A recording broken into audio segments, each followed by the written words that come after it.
আমন্ত্রণ world news টুডেতে সাথে আছি আমি মিলা খন্দকার।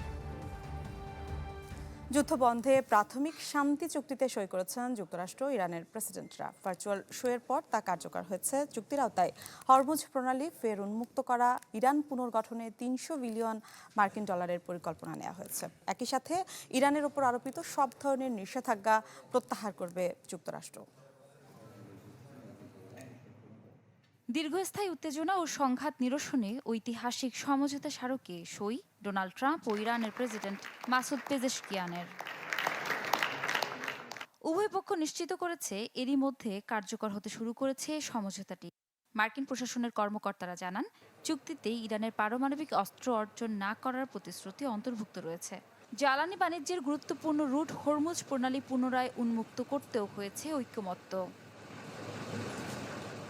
চুক্তি সইয়ের পরবর্তী 60 দিন পারস্য উপসাগর থেকে ওমান সাগর এবং বিপরীতমুখী বাণিজ্যিক জাহাজগুলোর নিরাপদ যাতায়াত নিশ্চিতের ঘোষণা দিয়েছে ইরান।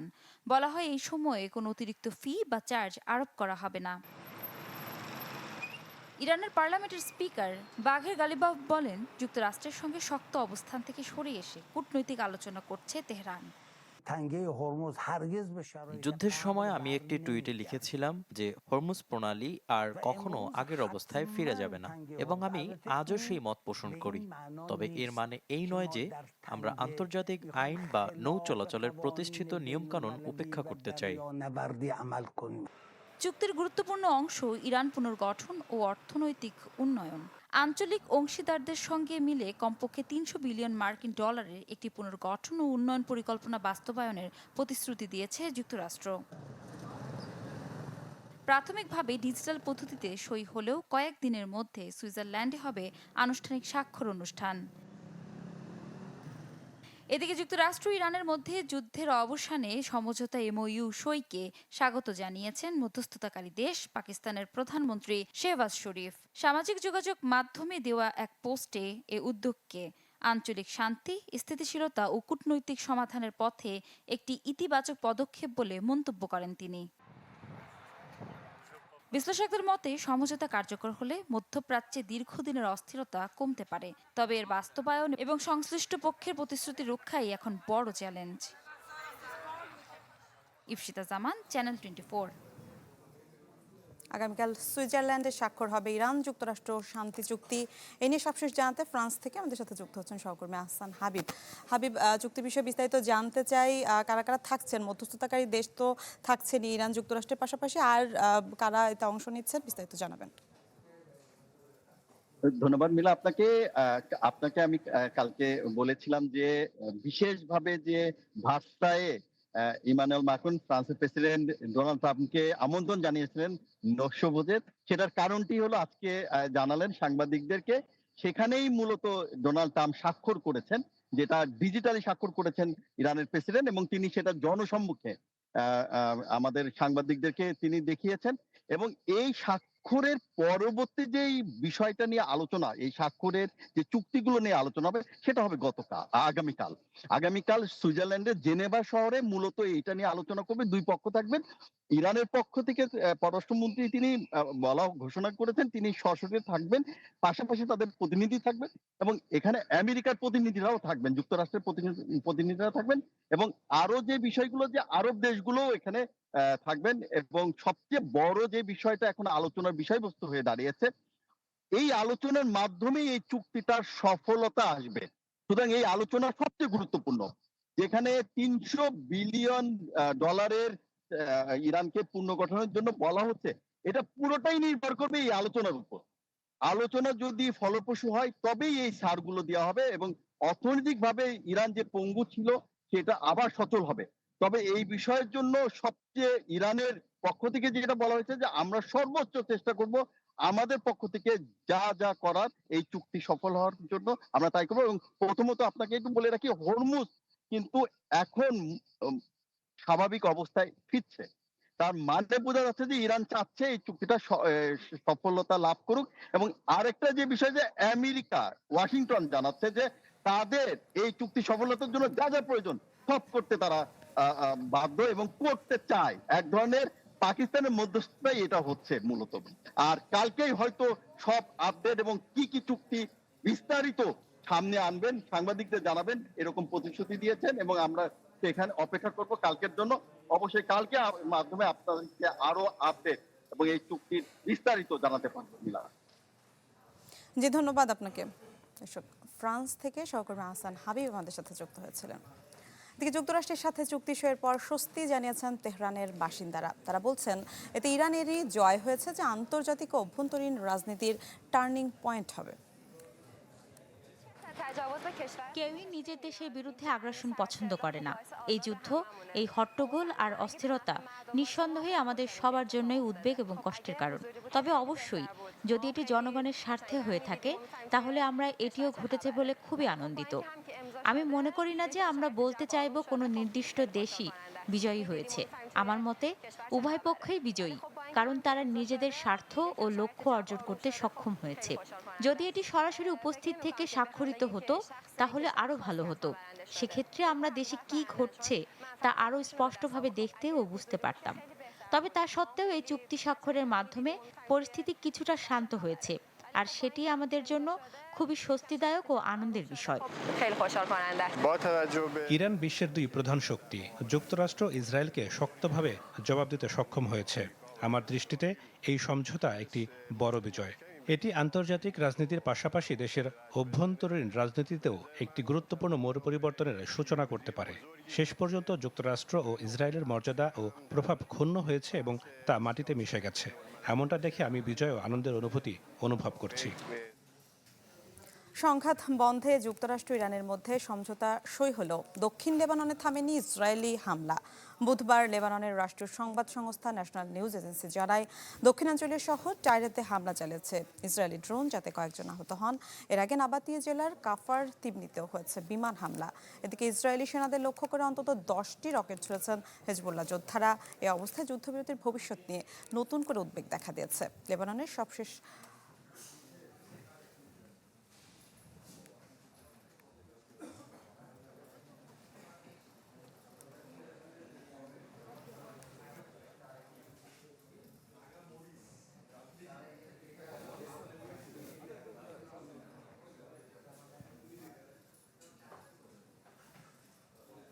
দর্শক, লেবাননের সবশেষ পরিস্থিতি জানাতে আমাদের সাথে যুক্ত হচ্ছেন প্রবাসী সাংবাদিক সুব্রত সাহা। সুব্রত, লেবাননের সবশেষ পরিস্থিতি জানতে চাই, সাথে জানাবেন যে শান্তি চুক্তি যুক্তরাষ্ট্র ইরানের মধ্যে হতে যাচ্ছে, সেখানে শঙ্কার জায়গাটা বলা হচ্ছে লেবানন নিয়েও, কারণ সেখানে এখনো হামলা অব্যাহত রয়েছে, সেরকম খবরই আন্তর্জাতিক গণমাধ্যমগুলো দিচ্ছে। কি বুঝছেন জানাবেন, কি অবস্থা সেখানকার? আসলে গণমাধ্যমে আমরা দেখতে পাই যে সেখানে বিশেষ করে ইরান এবং আমেরিকার মধ্যে কোনো শান্তি চুক্তি হয়েছে, কিন্তু তারপরও কিন্তু ইসরায়েল লেবাননে ক্রমাগতভাবে হামলা করে যাচ্ছে এবং আজ সকালেও কিন্তু ইসরায়েল লেবাননের দক্ষিণাঞ্চলে তারা ড্রোন হামলা করেছে।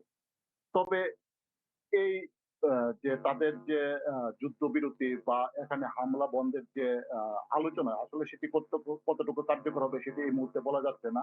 কারণ ইসরায়েল ইতিমধ্যেই তারা ঘোষণা দিয়েছে যে লেবানন দক্ষিণাঞ্চলে যেসব এলাকা তারা দখল করে রয়েছে সেই এলাকাগুলি থেকে তারা যাবে না, এবং পাশাপাশি যতক্ষণ পর্যন্ত হিজবুল্লাহ কে নিরস্ত্রীকরণ না হবে ততক্ষণ পর্যন্ত তারা হামলা করে যাবে, এমনটি আমরা স্থানীয় গণমাধ্যমে দেখতে পেয়েছি। তবে লেবাননের আহ গত কিছুদিন আগে যে দক্ষিণাঞ্চলে যে হামলা হয়েছে সেখানে কিন্তু ইসরায়েলি ড্রোন হামলায় অন্তত 5 জন বাংলাদেশি আহত হয়েছিল। তাদের মধ্যে 2 জন বাংলাদেশি, বিশেষ করে ফরিদপুরের আনোয়ার এবং আশিকুর, তারা দুইজনে ইতিমধ্যে নাবাতিয়া অঞ্চলের স্থানীয় একটি হাসপাতালে চিকিৎসা নিয়ে তারা বৈরুতে এসে পৌঁছেছে, এবং আরো 3 জন বাংলাদেশি নাবাতিয়ার একটি হাসপাতালে সেখানে চিকিৎসাধীন রয়েছে। এদিকে তারা বৈরুতে আসার পরে কিন্তু বাংলাদেশ দূতাবাস তাদের সাথে দেখা করে এবং সার্বিকভাবে তাদের চিকিৎসার খোঁজ খবর নেয়, এবং দেখা গিয়েছে যে আনোয়ারের অবস্থা কিছুটা ভালো হলো, কিন্তু আশিকুলের অবস্থা এখনো গুরুতর, এবং সেই জন্যই কিন্তু আশিকুরের প্রয়োজনীয় চিকিৎসা প্রয়োজন, এবং সেই চিকিৎসা বাংলাদেশ দূতাবাস থেকে দেওয়া হবে বিশেষ করে এদেশের ডাক্তারের মাধ্যমে। তো এক্ষেত্রে দূতাবাস বাংলাদেশিদের পাশে আছে এবং তারা সার্বিকভাবে বাংলাদেশিদের সহায়তা করছে, এবং যারা এখনো পর্যন্ত দক্ষিণাঞ্চলের হাসপাতালে চিকিৎসাধীন আছে তাদেরকেও পর্যায়ক্রমে বৈরুতে নিয়ে এসে সেখানে সুচিকিৎসার ব্যবস্থা করা হবে। এমনটাই বাংলাদেশ দূতাবাস থেকে জানিয়েছে। তবে আসল বিষয় হলো যে বাংলাদেশ দূতাবাস সার্বক্ষণিক এই যুদ্ধকালীন সময়ে যে সকল প্রবাসী বাংলাদেশিরা কর্মবিনয় করেছে, ক্ষতিগ্রস্ত করেছে বা আহত বা নিহত সবার বেলায় কিন্তু বাংলাদেশ দূতাবাস তাদের যে সার্বিক আ ব্যবস্থা সেটি কিন্তু তারা চালিয়ে যাচ্ছে এবং আমরা আশা করছি যে বাংলাদেশ দূতাবাস সবসময় প্রবাসী বাংলাদেশীদের পাশে আছে। তারপরও বাংলাদেশের এই লেবাননের প্রবাসী বাংলাদেশীরা প্রত্যাশা করছে যে এই যুদ্ধ তাড়াতাড়ি থামবে এবং সবাই আতঙ্কমুক্ত হবে এবং সবাই যার স্বাভাবিক অবস্থানে ফিরে যাবে। এমনটাই আশা করছে। জি, ধন্যবাদ আপনাকে। দর্শক, লেবানন থেকে প্রবাসী সাংবাদিক সুব্রত সাহা আমাদের সাথে যুক্ত হয়েছিলেন। এদিকে রাশিয়ার রাজধানী মস্কোর বিভিন্ন স্থানে ইউক্রেনের ব্যাপক ড্রোন হামলায় একটি গুরুত্বপূর্ণ তেল শোধনাগারে আগুন লাগে। এতে শহরের কয়েকটি বিমানবন্দরে সাময়িকভাবে ফ্লাইট চলাচল বন্ধ রাখা হয়। এদিন সামাজিক যোগাযোগ মাধ্যমে ছড়িয়ে পড়া ভিডিওতে শোধনাগার এলাকা থেকে ধোঁয়ার কুণ্ডলি উঠতে দেখা যায়। মস্কোর মেয়র সের্গেই সোভিয়ানিন জানান, বিমান প্রতিরক্ষা ব্যবস্থা হামলা প্রতিহত করলেও কয়েকটি ড্রোন মস্কো অয়েল রিফাইনারিতে আঘাত হানতে সক্ষম হন। তিনি দাবি করেন, রাজধানীর দিকে আসা প্রায় ১৮০টি ড্রোন ভূপাতিত করা হয়েছে। হামলায় একটি শপিং সেন্টার, আবাসিক ভবন ও কয়েকটি স্থাপনা ক্ষতিগ্রস্ত হয়েছে। এদিকে ইউক্রেনের প্রেসিডেন্ট ভলোদিমির জেলেনস্কি এই হামলাকে রাশিয়ার সাম্প্রতিক ক্ষেপণাস্ত্র ও ড্রোন হামলার ন্যায্য জবাব বলে উল্লেখ করেন। ইউক্রেনের বিমান বাহিনীর দেয়া তথ্য অনুযায়ী রাশিয়ার 7টি ক্ষেপণাস্ত্র এবং 239টি ড্রোন ছুড়েছে। এতে একটি ব্যক্তিগত বাড়ি, জ্বালানি অবকাঠামো, একটি হ্যাঙ্গার ও তেল স্থাপনা ক্ষতিগ্রস্ত হয়েছে।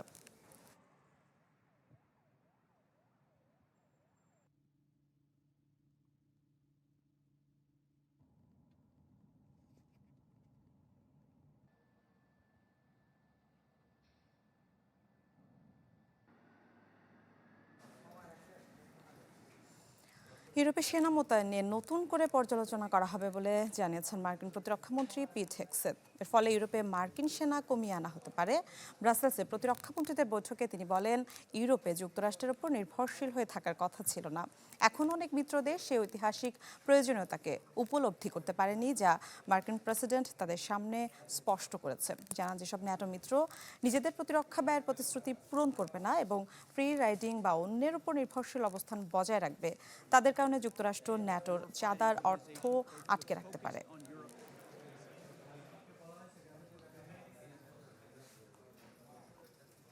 আগামী সপ্তাহে চীন সফরে যাচ্ছেন প্রধানমন্ত্রী। বৈঠক করবেন চীনের প্রেসিডেন্ট শি জিনপিং, প্রধানমন্ত্রী এবং সিপিসির চেয়ারম্যানের সাথে। আলোচনায় গুরুত্ব পাবে দুদেশের রাজনৈতিক সম্পর্ক। বিশ্লেষকরা বলছেন, বাংলাদেশের সরকার প্রধানের সফরে নজর থাকবে প্রভাবশালী দেশগুলোর, তবে তা নিয়ে মাথা ব্যথার কারণ নেই। মোর্শেদ হাসিবের রিপোর্ট। সরকার প্রধান ও বিএনপি চেয়ারম্যান হিসেবে তারেক রহমানের আগামী 22 তারিখ রাতে চীনে যাবার কথা রয়েছে। দুই পদে এটি তার প্রথম চীন সফর, যেখানে চেষ্টা থাকবে দুই দেশের পরীক্ষিত বন্ধুত্বকে ঝালিয়ে নেয়ার। 5 দিনের সফরে চীনের রাষ্ট্রপতি, প্রধানমন্ত্রী এবং সিপিসির চেয়ারম্যানের সাথে বৈঠক করবেন তারেক রহমান। এছাড়াও জলবায়ু বিষয়ক একটি সম্মেলনেও অংশ নেবেন তিনি। পরদিন হাই স্পিড ট্রেনে যাবেন বেইজিং। সেখানে বাংলাদেশের পক্ষ থেকে চীনের বিনিয়োগকারীদের জন্য আয়োজন করা হয়েছে ইনভেস্টমেন্ট সামিটের। এরপরই চীনের বহুজাতিক প্রতিষ্ঠান চেরি, হান্ডা, চায়নাটেক্সের সাথে বৈঠকের কথা রয়েছে প্রধানমন্ত্রীর। একই দিনে ঐতিহাসিক গ্রেট হলে যাবেন তারেক রহমান। চীনের প্রধানমন্ত্রীর সাথে সেখানেই বৈঠক হবার কথা রয়েছে। পরদিন দেখা হবে প্রেসিডেন্ট শি জিনপিং এর সাথে। বিষয়টাকে যত তাড়াতাড়ি আন্তর্জাতিক সম্পর্ক বিশেষজ্ঞরা বলছেন, চীনের সাথে বিএনপির সম্পর্ক ঐতিহাসিক। তাই বর্তমান ভূ রাজনৈতিক প্রেক্ষাপটে এ সফর বেইজিং ঢাকার সম্পর্ককে আরো মজবুতে বিশেষ গুরুত্ব রাখবে। তবে এ সফরে নজর থাকবে অনেক প্রভাবশালী দেশের। প্রধানমন্ত্রীর চীন সফর নিশ্চিতভাবেই একটা ভূকৌশলগত এবং ভূ রাজনৈতিক গুরুত্ব রাখে, এই বিষয়ে কোনো দ্বিমতই নাই। পাকিস্তানের যে এখন উত্থান, পার্টিকুলারলি ইরান নেগোসিয়েশনে এবং পরবর্তীতে আফগানিস্তান, চীনকে কেন্দ্র করে যে এক ধরনের নতুন ট্রাইল্যাটারাল ইকুয়েশন তৈরি হচ্ছে, সেখানেও বাংলাদেশ ভবিষ্যতে ফিট ইন করবে। এবং সেই সাথে যদি আমরা মায়ানমারের দিকটাও দেখি, মায়ানমার বাংলাদেশের জাতীয় নিরাপত্তার জন্য একটা গুরুত্বপূর্ণ অংশ এবং মায়ানমারের সাথে চীনের যে গভীর সম্পর্ক, সেটাও বাংলাদেশের জাতীয় স্বার্থের জন্য এই মুহূর্তে খুবই জরুরি। সুতরাং এখানে আসলে যারা এটাকে পজিটিভলি নেবেন তাদের জন্য মঙ্গল, আর যারা এটাকে নেগেটিভলি দেখবেন তাদের জন্য আসলে বাংলাদেশের জাতীয় স্বার্থের প্রতি হয়তোবা খুব বেশি ইন্টারেস্ট নাই। একই সাথে বাংলাদেশের সাথে যুক্তরাষ্ট্রের বাণিজ্য চুক্তি চীনের সাথে সম্পর্কে গভীর কোনো সংকট নয় বলে মনে করছেন অর্থনীতির এই বিশ্লেষক। চায়নার বিআরআই বা অন্য ধরনের যে ইনিশিয়েটিভগুলো আছে যেগুলোর সাথে বাংলাদেশের প্রয়োজনের একটা অ্যালাইনমেন্ট আছে, যেটা অন্য কোনোখানে অ্যাভেলেবল না, অন্য কোনোখান থেকে সাপোর্টটা পাওয়া যাচ্ছে না, এবং এমন কোনো সেন্সিটিভ এরিয়াও না, সেখানে আমরা চায়না থেকে অনেক কিছু পাওয়ার আছে। ম্যানুফ্যাকচারিং ইনভেস্টমেন্ট, চায়নায় আমি যদি আমার রেডিমেড গার্মেন্টস এক্সপোর্ট করতে চাই, আমার ফুটওয়্যার এক্সপোর্ট করতে চাই, সেইখানে আর্ট ডিল কোনো বাধা আমি এরকম কিছু কিন্তু দেখিনি। দুই বিশ্লেষকই মনে করছেন দেশের অবকাঠামোগত উন্নয়ন চাইলে চীনের বিকল্প কোনো দেশ নেই। বাংলাদেশ ফার্স্ট এর ব্যাপারে, পৃথিবীর গ্লোবাল এনগেজমেন্টের ব্যাপারে। Morshed Hasib, channel 24, Dhaka.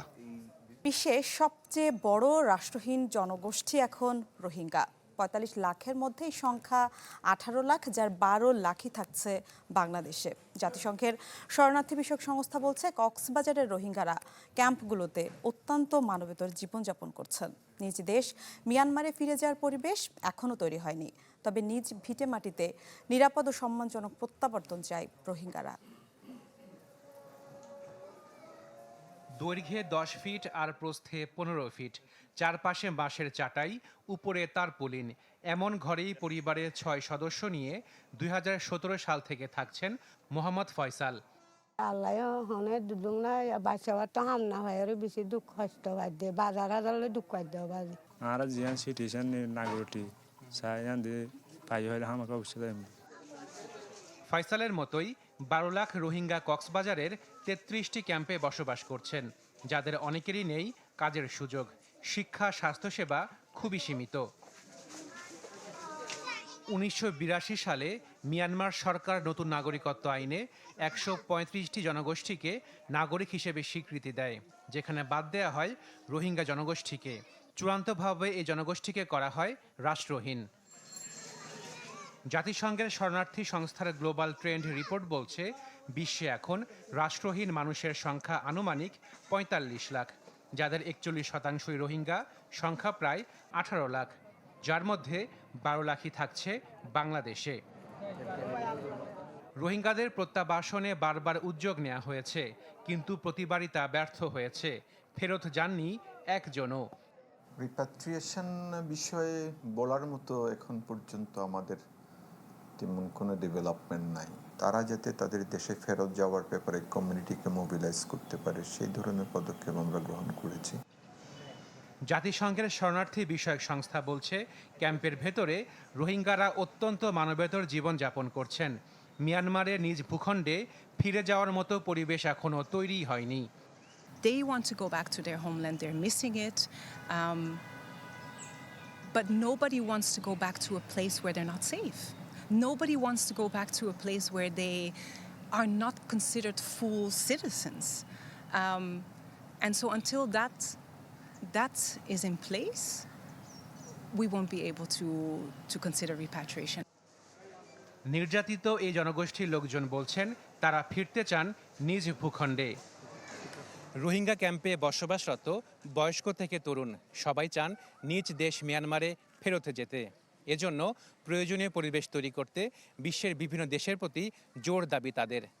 আশাকিন Prince, channel 24, Rohingya camp, Cox's Bazar. দর্শক, এই ছিল আজকের ওয়ার্ল্ড নিউজ টুডে। বিশ্বের গুরুত্বপূর্ণ সব সংবাদ ও বিশ্লেষণ জানতে একই সময়ে চোখ রাখুন চ্যানেল 24 এর পর্দায়। এছাড়াও দেখতে পারেন ফেসবুক এবং ইউটিউবে। এতক্ষণ সাথে থাকার জন্য ধন্যবাদ সবাইকে।